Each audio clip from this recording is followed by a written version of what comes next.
ഒരു ഗോത്രകലാപത്തെക്കുറിച്ചാണ് ഈ വിവരണം.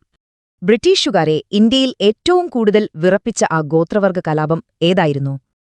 ഓപ്ഷനുകൾ ഇവയാണ്: സന്താൾ, കോൾ, ഖാസി, മുണ്ട. ഏതായിരിക്കും ശരി? ഉത്തരം സന്താൾ കലാപം. അതെ, ബ്രിട്ടീഷുകാർ നേരിട്ട ഏറ്റവും വലിയ ഗോത്രകലാപം. 19-ാം നൂറ്റാണ്ടിലെ ഏറ്റവും വലിയ ഗോത്ര പോരാട്ടമായിരുന്നു ഇത്. ബ്രിട്ടീഷ് ഭരണത്തിന് ഇതൊരു വലിയ വെല്ലുവിളിയായി. ഈ വമ്പൻ മുന്നേറ്റം നയിച്ചത് സിന്ധു, കാനു എന്നീ സഹോദരന്മാരായിരുന്നു. ഈ ചരിത്ര പോരാട്ടത്തിന് വേദിയായത് രാജ്മഹൽ കുന്നുകളായിരുന്നു. അവരുടെ ആയുധം അമ്പും വില്ലും. പോരാട്ടം ബ്രിട്ടീഷുകാരുടെയും സമീന്ദാർമാരുടെയും ചൂഷണത്തിനെതിരെ. ഈ പ്രദേശങ്ങൾ ഇന്നത്തെ ഝാർഖണ്ഡിലും പശ്ചിമബംഗാളിലുമായിട്ടാണ് വരുന്നത്.